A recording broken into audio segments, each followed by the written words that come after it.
session. I have the honor to introduce Her Excellency Dr. Maya Morsy, President of the Egyptian National Women Council. Thank you. It's an honor for me.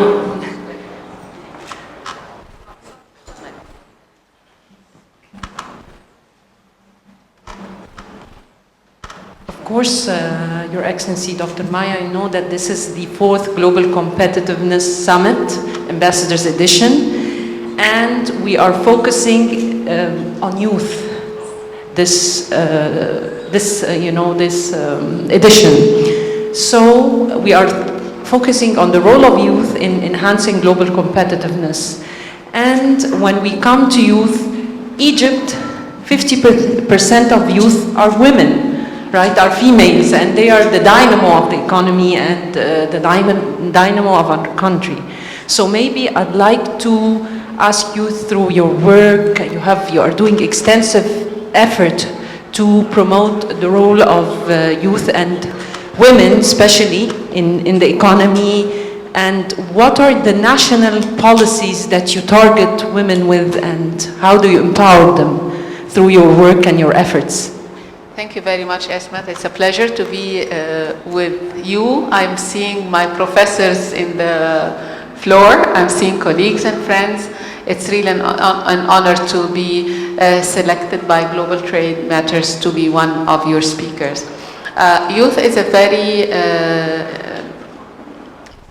close subject to my heart and a very important policy line for Egypt as well. Why is it close to my heart? It is close to my heart because one day I was among the 15 to 29 struggling to reach a decision-making position or learning from a decision maker or being under the spotlight or dreaming of being a mirror image of one of my role models. I do remember a story where I entered to one of the decision makers. I was at this moment 24 years old, and in the first glance I thought whether I should say my real age or add on. I decided that I should say I am 34 years old, not 24 years old, and I thought at this stage that I am going to be older, so I would be respected. Moving now and seeing young people talking with the president and discussing in a youth platform with governors, ministers, the vision for Egypt, the pathway for Egyptians, the dreams, their simulation models in working on the Model United Nations, the African Union, or having such platform with mega participation, either the national platforms of the youth here in Egypt, the conferences, or the World Youth Forum. Both are platforms that I think my generation would have loved to be engaged in such dialogues. Egypt is very committed to the youth, men and women, on different platforms, whether the youth strategy or the strategic visions, including representation, empowerment, linkage to decision makers, and shattering the glass ceiling, so you see young people as deputy governors or deputy ministers, or actually also assistant to ministers, or on the other side, increasing young women in decision-making platforms, or as parliamentarians as well. So with the strategic vision for Egypt, this is a policy direction that is moving forward with a strong political will, and there is no, there are challenges of course, but there is no missing link. The link is there because there is a link between the decision maker and the youth. There is a national academy that was established actually with a request from the young people, the National Academy, the Presidential Leadership Program. There are youth innovation labs, social innovation labs, and other things that are moving. We can see they are moving in the right direction. Coming to young women, it is a little bit challenging as well, because we are seeing women entering to the labor market and then dropping from the labor market. Or, as I give you also a good percentage, Egypt unemployment rate for women had decreased to be 19.7% or 6%, which is the first time ever to break the 20% of unemployment. So there is a good chance right now to use all the economic policies in the favor of the young people at large, men or women, and women specifically, to make sure that we are really having the benefit of 50% of the community, as you have truthfully said. Perfect, thank you, Your Excellency.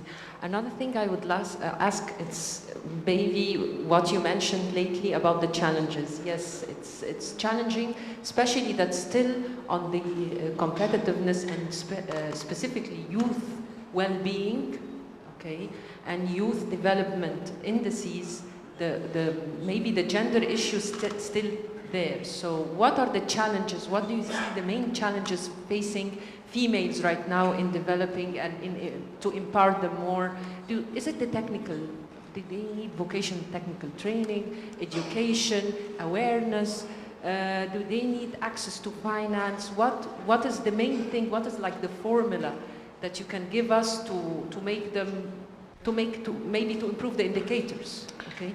Thank you very much for also raising the Youth Progress Index or the Well-Being Index. We have to be very, very, very careful when we are discussing international indices in relation to our environment. If we're calculating indices, we have to know from where these indices are coming. The baseline year. So when I was studying for having this session, I studied the Youth Well-Being Index and the Youth Progress Index. And I have to be transparent and saying that most of the data in both indices are old data.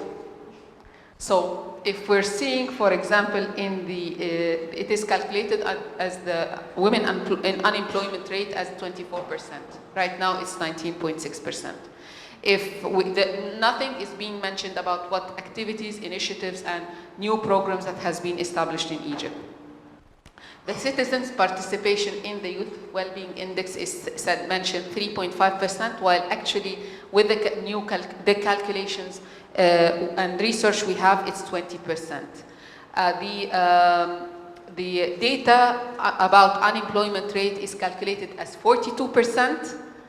While the CAPMAS data, the Official Statistical Bureau of Egypt, is stating that it is 25.7%. So all this, while we take into consideration that sometimes international indicators are taking all data into consideration, not our current status, it's extremely important to see also what they are measuring.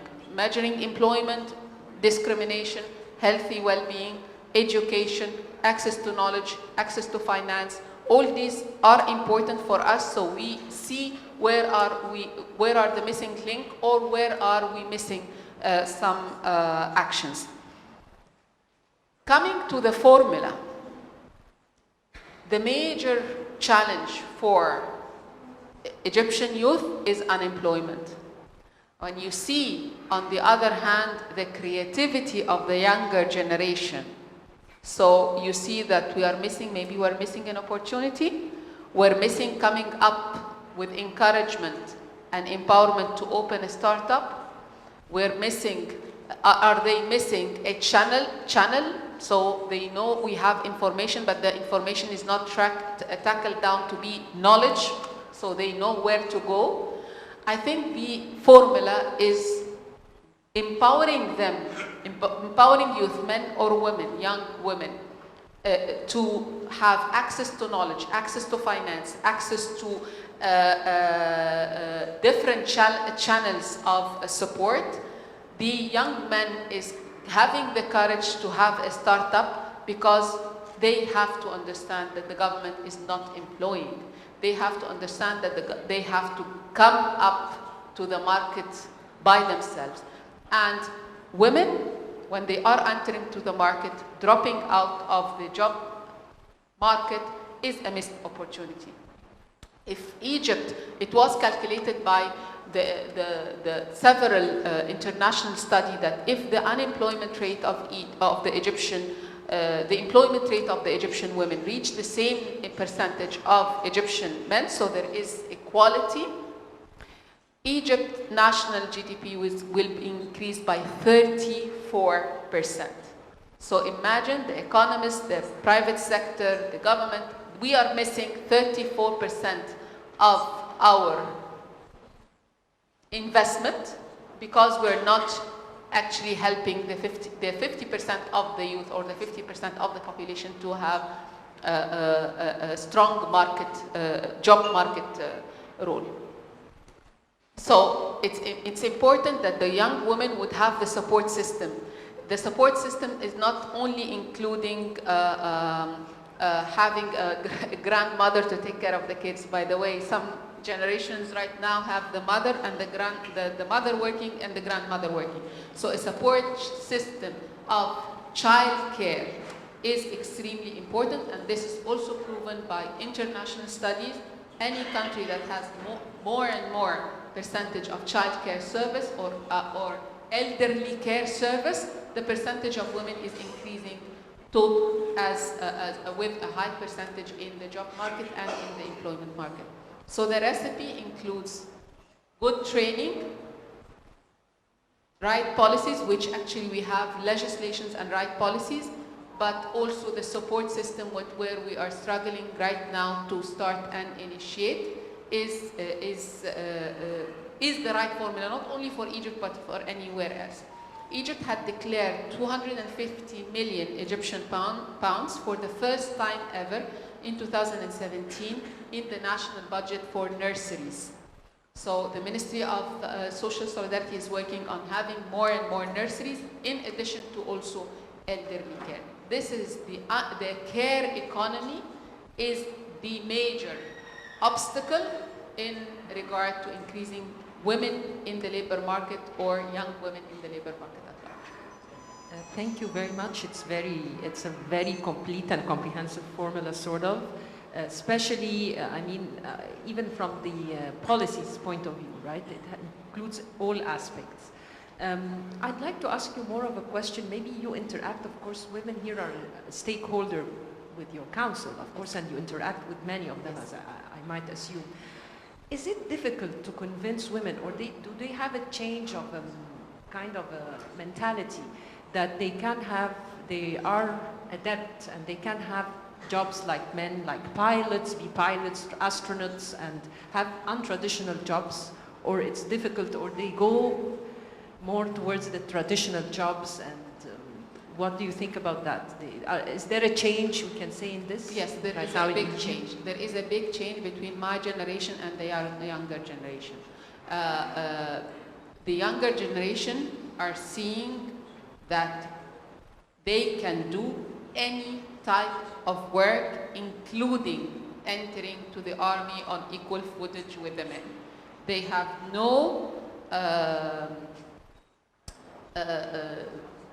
they want to be everywhere, working in areas that they never worked before, or as women, while it was a little bit challenging for my generation or the older generation, because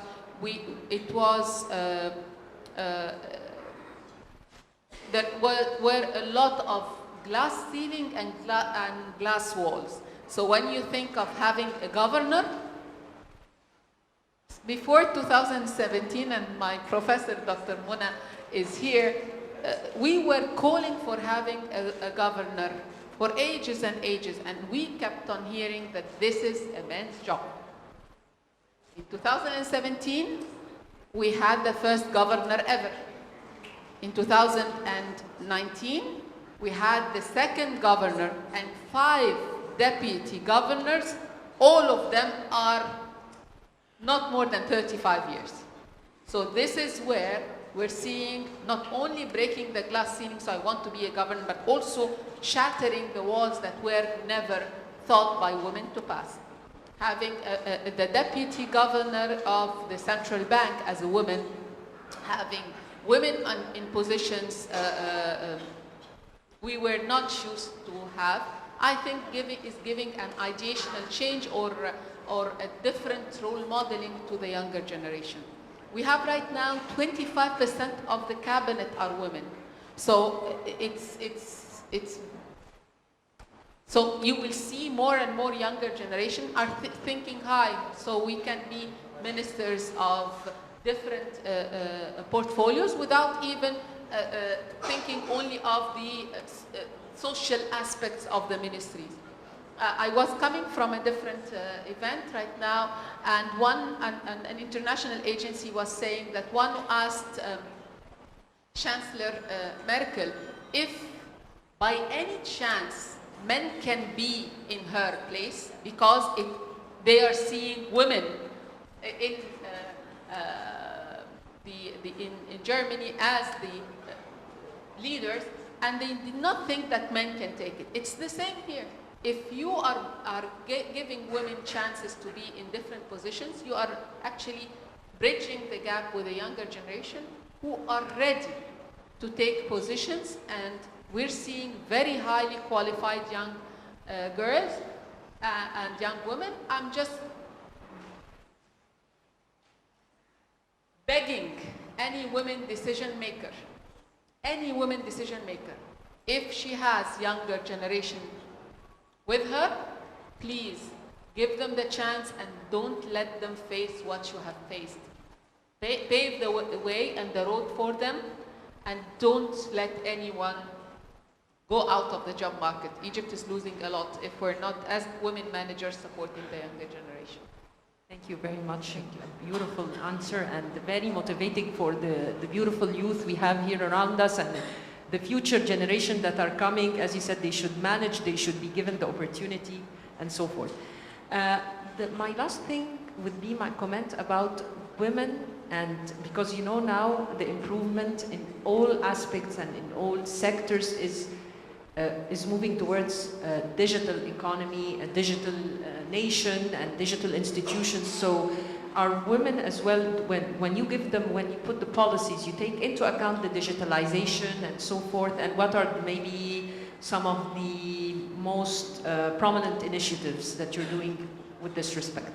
The surprise that there is no gender gap in using technology when it comes to 15 to 29 years old. So we are on parity for the first time to have young women and young men using technology in the same way. Digitalization and numericalization of everything is the hot issue right now. So you will see also we cannot deny that we have illiteracy, but you will see the illiterate women at this stage using smartphones, right? Using numbers, using calculators, and they cannot read or write. So the awareness raising and the link between the well-qualified educational young women and the unprivileged who are not reading or writing, but they can know numbers, is one of our major priority. And I'll move to the financial inclusion initiative with the central bank, which is one of our major... Our next session is about financial inclusion, so you knew already what we will do. Excellent. So it's one of the major mega programs that we are working on right now. So we have village saving lending associations that we had started with a very long period with my friend and colleague Hana Hilali when she was in the social fund. We had started the Jam'iyya, collecting the money from each other, and then they start one project. Right now, with the central bank, they are working on training them to use mobile wallets to collect, and having one account for the Village Saving Lending Association. We have also social innovation hubs with Microsoft and UNDP which gives coding technique and coding for young girls, so she can have a small program on the computer. It's called An Hour Code for Her. It reached more than 16,000 Egyptian young girls. And also we are linking our digital platforms and awareness raising, not only with the financial inclusion, but with the startups and other initiatives. So the social hubs, the financial inclusion, increasing women in the banking accounts, using and facilitating services on the mobile apps, and all these tools, new tools, are extremely important at this stage. We should not leave our women or the Egyptian women behind. The technology is moving extremely fast, extremely fast. And you will see a 3-year-old girl or boy using YouTube, using smartphone, and linking to the internet. The new generation and the future generation has to be considered, and the policies has to accompany this change. So this is taken into consideration in the Women Empowerment Strategy of Egypt, the 2030 agenda, which is actually the first strategy, national strategy, that is endorsed by the president and considered the roadmap for the government as a whole to work on women's agenda in Egypt. Thank you very much. For like a last word, you would like to address maybe the youth and the competitiveness of youth. What do you think? What would you tell them? What would you advise them to do? Grab the opportunity.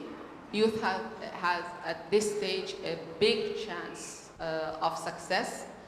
Grab the opportunity, learn as much as possible, study as much as possible, get the knowledge, get the capacity, and the market is there. Competitiveness is extremely a harsh term, but if we are well prepared, the competitiveness will be your skills, your presence, and your social skills mostly with the others. So it is important. Women have social intelligence. They are the soft power. I'm sorry, I'm very much biased to the young women. They have high social intelligence. They can connect, and they should be empowered. We should give them the chance, and they have to have a belief in themselves, and their partners, whether a husband, a father, or a colleague in the workforce, should support them. Because remember, you're supporting your colleague today, your husband today, your wife today. Someone will actually support your daughter later. So we call it pay it forward. Support some young generation right now, women or men. Others are going to support your children and grandchildren later. That's very true, and thank you very much for this enlightening speech and insights, Your Excellency Dr. Maya. It was very fruitful, and it empowers not only women, but the whole youth, I'm sure. Thank you very much. Thank you very much. Thank you for it's an giving me honor. the opportunity. Thank you.